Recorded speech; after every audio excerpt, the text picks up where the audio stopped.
आपने बार बार कहा कि नहीं हमारे साथ है, लेकिन हमने तो हर मीटिंग को कवरेज किया। नाम मैं नहीं लूंगा, हो सकता है आज आप नाम ले लें। नहीं, नाम में क्या पड़ा है?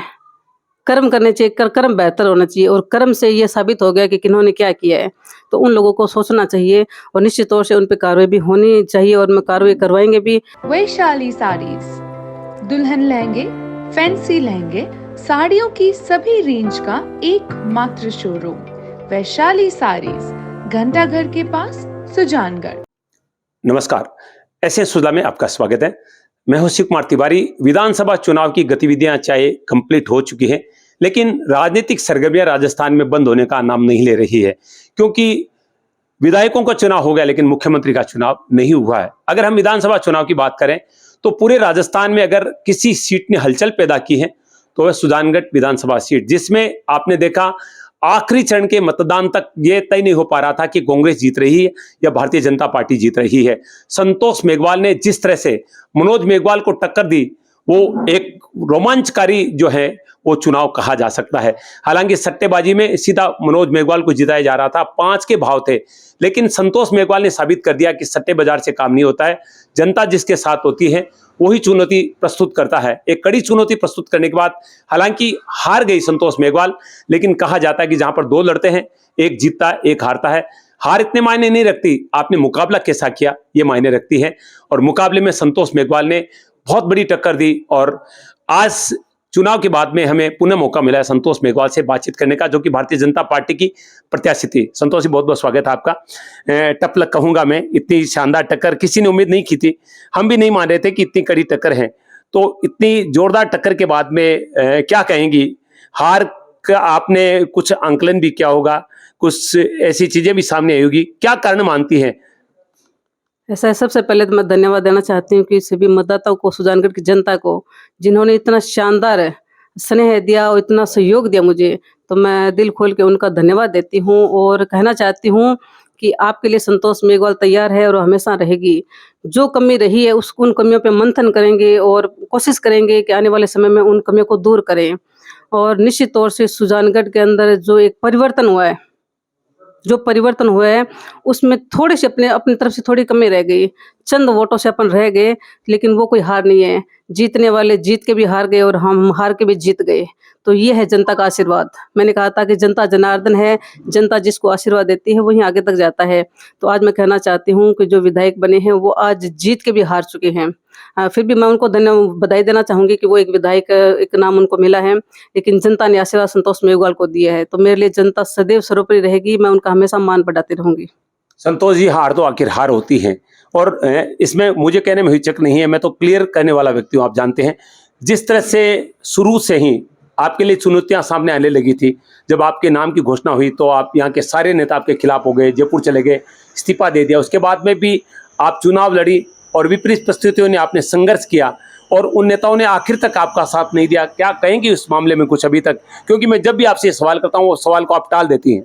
वो उनके लिए दुर्भाग्य है कि उन्होंने मतलब एक नारी शक्ति को चुनौती देने का काम किया, लेकिन जनता ने मुझे आशीर्वाद दिया। आज वो खुद पछता रहे हैं कि हमने ऐसा क्यों किया। वो उनके लिए एक सजा बन गई है।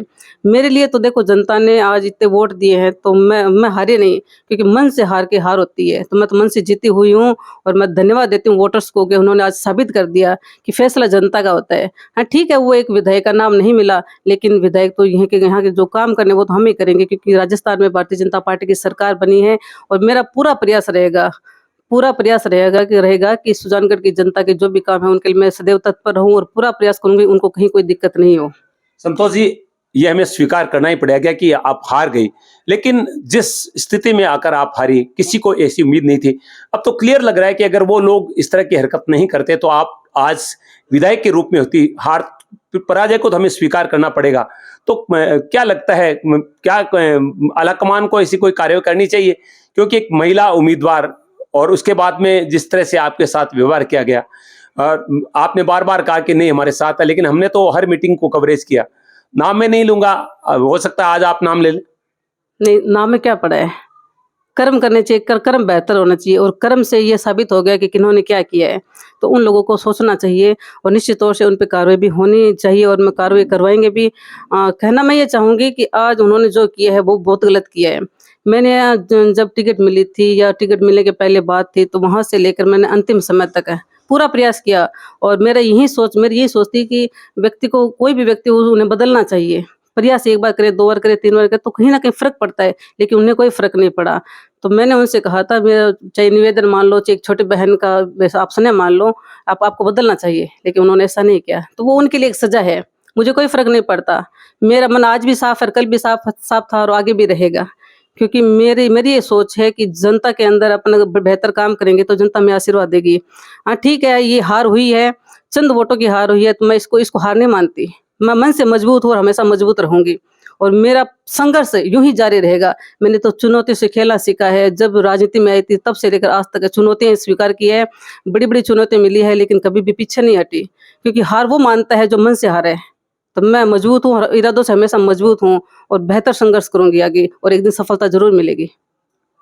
कहीं न कहीं लक बहुत बड़ा फैक्टर आपकी इस पराजय में हुआ, क्योंकि पहले पार्टी में बहुत सारे विरोधी तत्व आपके साथ थे। उसके बाद में जिस तरह से जगह-जगह हर मतदान केंद्र से खबरें आ रही थी कि बहुत सारे जो वोटर्स हैं, उनके नाम मतदान सूची से हटा दिए गए हैं, और बड़ा जो केंद्र आपका जो आपके साथ जयश्री दादीच है, उनके वार्ड से लगभग 150 से ज़्यादा मत काटे गए। तो और अब ये चीज़ें जब एसएन पर एक कार्यक्रम प्रसारित हुआ, उसके बाद कलेक्टर ने भी जाँच के आदेश दिए।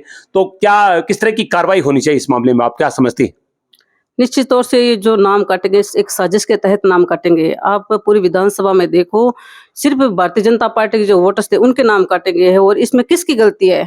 वो तो ऊपर जो अधिकारी, उनको फैसला करना पड़ेगा। मैंने कलेक्टर महोदय को शिकायत भी की है, और ये तो शुरुआत की है, जैसे दादी चे इनके वार्ड से जो बीएलओ, हमने उनको वहाँ से हटाने के आदेश करवा दिए हैं। और मैं ये कहना चाहती हूँ, जितने बीएलओ है, जो एक अधिकारी के रूप में इन्होंने जो काम किया है, वो गलत किया है।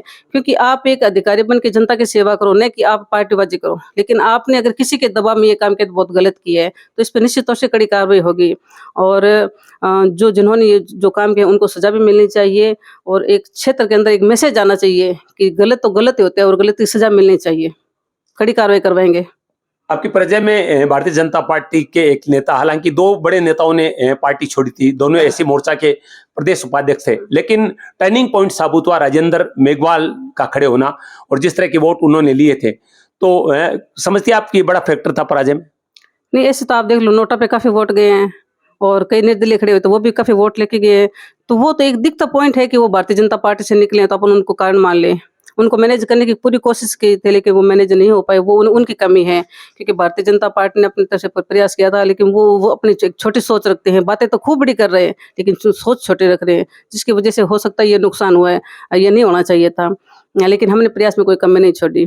तो वोट है, वोट तो कहीं किधर भी जा सकते हैं, लेकिन किस वजह से कि उस पे मंथन करने की ज़रूरत है, और हम मंथन करेंगे, और जो भी कमी है उसको दूर करने का प्रयास करेंगे। स्थानीय मुद्दे से निकलकर चले स्टेट लेवल पर चलते हैं, जहां पर अभी लगभग 1 सप्ताह हो रहा है, मुख्यमंत्री के नाम पर अभी भी मोहर नहीं लगी है, क्योंकि शुरुआत से बालक नाथ जी का नाम आ रहा था, उसके बाद में वसुंधरा राजे भी फंस गई, और धर्म संकट बन चुका है। और हमने मार्केट में लोगों की ओपिनियन, लोगों की राय भी ली थी, जिसमें अधिक तो बालक नाथ जी का नाम ले रहे थे, और अब हम सुन रहे हैं कि बालक नाथ जी ने खुद कह दिया है। तो आपको लगता है कि धर्म संकट है भारतीय जनता पार्टी के लिए प्रदेश में मुख्यमंत्री चुनना? भारतीय जनता का पार्टी के अंदर कभी धर्म संकट ना था, ना कभी रहेगा, क्योंकि एक क्लियरिटी पूरी है, और मोदी जी ने जो फैसला कर दिया, वो निश्चित तौर से प्रभावी होगा, और उसको सभी मानेंगे। कहीं कोई बीच में ऐसी बात आने वाली नहीं। हाँ, समय लग रहा है, तो ये तो पीछे भी लगा था जब कांग्रेस की सरकार बनी थी, तो ये अब ये तो टर्निंग पॉइंट बनवा रही है। भारतीय जनता पार्टी अपना काम सिस्टम से कर रही है, और सिस्टम से करेगी, और जो फैसला कर दिया वो कर दिया फाइनल है, और उसको सभी मानते हैं और मन से स्वीकार करेंगे। हमारे सारे जो ऊपर के बड़े नेता हैं, वो हम सबके लिए आदरणीय है। सीएम चाहे कोई भी बने, वो भारतीय जनता पार्टी का है। भाजपा की परंपरा नहीं रही, इतना वक्त कभी लगा नहीं। नहीं, कई बार होता है, ऐसी कोई बात नहीं, जो कल नहीं हुआ आज नहीं हो गया, ऐसा कुछ नहीं है। समय के अंदर थोड़ा बदलाव भी आता है, कई वजह भी होती है, तो जो भी होगी क्लियर होगा, और जल्द ही सीएम की घोषणा होगी। चलिए, आखिर में क्या निवेदन करेंगे अपने मतदाताओं से, जिन्होंने आपको इतना बड़ा आशीर्वाद दिया, प्यार दिया? मैं तो सुजानगढ़ के सभी मतदाताओं को हाथ जोड़ के धन्यवाद देना चाहती हूँ, और यही कहना चाहती हूँ, आप न हारे हैं, ना आप हारोगे। मन से आपको जीते हुए रहना है, आपको प्रयास करना है कि आपने जो ये मुझे वोट दी है, कि तो आपकी ये बेटी आपके लिए हमेशा तैयार रहेगी।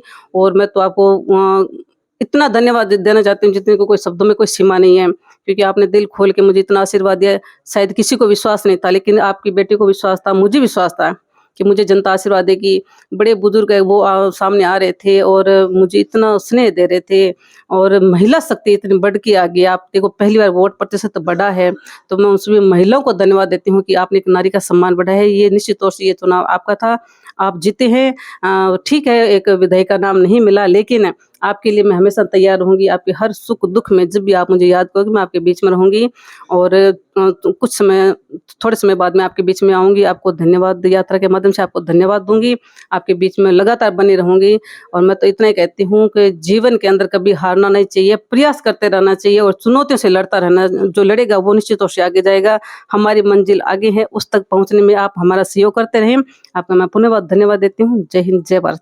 बहुत बहुत धन्यवाद। ये थी संतोषी मेघवाल, भारतीय जनता पार्टी की प्रत्याशी, जिन्होंने निश्चित रूप से बहुत अच्छा चुनाव लड़ा। एक चुनौतीपूर्ण चुनाव में हार गई, लेकिन कह रहे हैं कि मन के हारे हारे, मन के जीते जीत, मन से हारी नहीं है और लोगों के बीच रहूंगी, लोगों की सेवा करूंगी और आत्मविश्वास से संतोष मेघवाल का सबसे बड़ा हथियार मैं मानता हूं।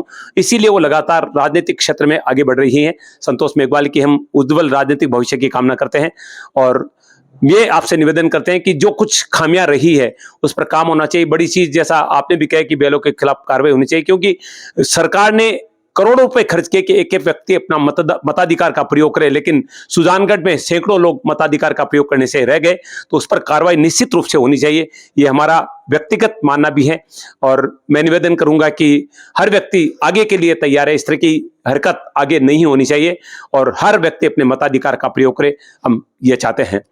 ऐसे सुलगले में शिव कुमार तिवारी, अपने सहयोगी विवेक तिवारी के साथ आप सबका धन्यवाद। नमस्कार।